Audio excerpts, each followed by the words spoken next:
Hi everyone, Neil Snape again, and we're going to go through a color image of a model. We're going to do that as quick as we can, and to show you how to efficiently work on model images without really having to modify your images in Photoshop. So the image that's on the left is a raw image with no adjustments whatsoever, coming into Lightroom off a Canon 5D Mark III. The image on the right has already been done, and our goal is to make something similar to that. Now, it is a raw image as well, the one that's on the right, and it's already been modified the way I liked it at that time. So we're going to head towards there. We won't have exactly the same thing, but we'll get close enough. So let's get started. Go back to the grid, and on the grid we're going to take our image that was reset, so I can just reset it again to show you. Now the image it was done with daylight with a mix of LED, and the daylight is coming through on a cloudy day through double pane windows, so it actually adds a bit of green. So let's go up there and correct that first off. So by default I have it's +5. That's what Adobe Color puts in for a Canon. But anyways, if I just keep increasing that, you can see that I can actually get my colors pretty much in tune. I don't want to make it too rosy, but I think I'll take it around 10, 11, something like that. Now the white point, I could turn the temperature over a little bit, make it a little bit warmer, maybe just a little bit. It looks pretty good to me. Exposure wise, this image is quite good. I don't think we have to do much in that aspect. It is black on black, so we might want to add a little bit of separation. So let's take our shadows and turn them up a little bit. And you can see that it's changed a little bit on the shadow on the face as well, but it definitely puts in a little bit more control on the separation between both. Now the whites, we don't want to change our whites too much because you can make the image go flat quite quickly, so I just will put in the tiniest little bit. Highlights I might put in, I don't want to put in too much. +2 is probably fine. Now these type of images, sometimes even though they're coming in to Lightroom with no adjustments, it might even tend to look a little bit saturated. So if we want that painterly look to the image, we can actually increase the vibrance, that's the light area saturation, and we can actually just increase it just a bit to keep those colors, but yet saturation we can actually take it down, and you see that it makes a little tiniest bit of difference in smoothness in the image. So take that down, -2, -3, 4. Tone controls, well, I start off by dividing these and the end point, the start and the end points, and that way I have I like to control just the very ends. So I'm going to turn up the highlights a little bit, and that looks pretty good because it's making more modulation, more three-dimensionality on the actual highlights that are existing. Whites, I don't think I would change that much. Darks, I might there too. I might just see what happens. I like it when it's darker to my eye and on a screen. So if this image was destined to just display, I would probably have very dark blacks and crunched. But if it was, the destiny was to be printed, it would actually, you have to maintain a separation of the blacks.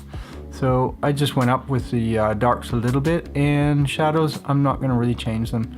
They're probably fine where they are. Now color wise, there's not much to change here. You can see where the lips are, the reds, they're living there. It's really a choice, subjective choice, whether or not you want to make more emphasis on the eyes. That would mean perhaps darker lips, or you could go lighter and it looks a little bit more pastel. In this case, I might even go a little bit more pastel. Sometimes if a model has a lot of blemishes, you will actually benefit by having lighter in the reds. Saturation, I'll leave where it is. Oranges will be essentially the entire face. So that one I'm not going to change very much. If anything, it might be just a little bit, tiniest little bit lighter. I might take the saturation down the tiniest bit. Okay, Yellows will put holes in the image, so I'm not going to change that in this case. If she had lighter colored hair, then the yellows do make a big difference for girls that are blonde. Now, one of the things that really helps in this image is actually split toning. And the reason why is because Canons don't have very good saturation and separation at the very dark tones. So what I do is I add a little bit of color back in again. Now to find out what color I'm going to use, I actually turn the saturation way up, and then I just change the color until it's the color that I want. So for the color of the hair, I don't want it green, and I don't want it flaming red. I think just about there. Now you'd say, well, that's a lot of saturation. Yeah, it is. That's only to see the color. So I just turn that down to 0, and I'm going to add it back in again until it looks just right. Great. Now, if I want to affect only shadows, then I can actually take the balance and turn the balance up a little bit. So I'm going to turn it so that it's affecting less of the overall image and only the deepest of shadows. And yet what we really want to do is add back in a little bit of blueness into the face. And you can say, that's not looking good. That's, again, it's only to see where our colors are being added. So I think around something of a blue-red, somewhere in around there. And I'm going to take it all the way back down and then just add in a little bit, so it just applies a little bit of that color to make it look a little bit more painterly. I think we're just about fabulous right there. That's all you have to do for this image as far as the color corrections densities go. When you can say, doesn't look quite as vibrant as the other picture, and that's because I had added local brush adjustments. Let's go up to 1:1 view and press K or click on the brush icon. And since the last used tool was actually hair dots, well, that's what we're going to start with. Now I've got a preset that actually picks up in the highlights in the hair and amplifies any natural light that's in there. So increases sharpness a little bit, changes some other things, which just makes hair a little bit more vibrant. So you have to follow around. The best thing to do is follow around wherever the natural light was falling onto the hair. So not so much in the shadows, but in any areas that actually had light falling on it. And you say, well, that looks very obvious, and it does. So what I'm going to do is, you notice that in my preset I have 0.15 exposure. I'll just double click on that, and that takes that down, and that's about all we have to do. There is one thing that I can see that I'm going to change. So I'm going to take this out, I'm going to make a new one, but this time I'm going to change it to tint, and the tint I'm going to make a little bit more magenta, so it's looking a little bit green at the top of her head, and I'm going to add a little bit of warmth, and I'm just going to try to see how this works. Oops, I had auto mask turned on. That's something I do often.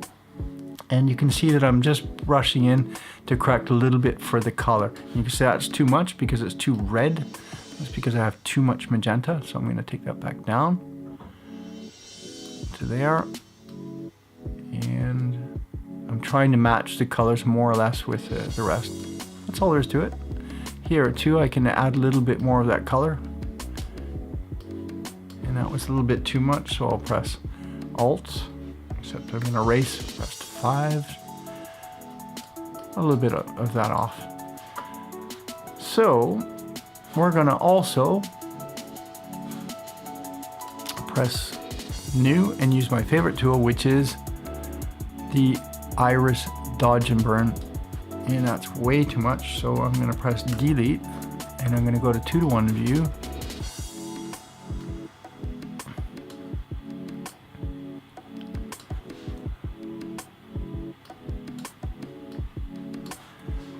And we're about perfect, except it's a little bit too bright again, so I'm just taking the exposure of that preset down. We're going to go back to 1:1 view, and I'm going to naturally trace over in exposure. So I have it, last use setting was minus, so a little bit darker. So I'm just tracing over any areas that are were a little bit darker, so I'm basically burning in around wherever that light was naturally occurring, and the shadows the same. A bit sloppy on that, and sometimes I even do that. Okay, and then we're going to do the exact opposite. So we're going to press new, and we're going to take up the highlights just a little bit. Now I could use exposure, or I could use whites, or I could use highlights. A little detail that here we can use clone or heal. If I use clone, I'm going to select the area that I want duplicated into it, and then we'll take it up there, and that's the image is done. We'll go back to fit. Everything looks good. I will do a little bit of a crop. I will take it to 8:10.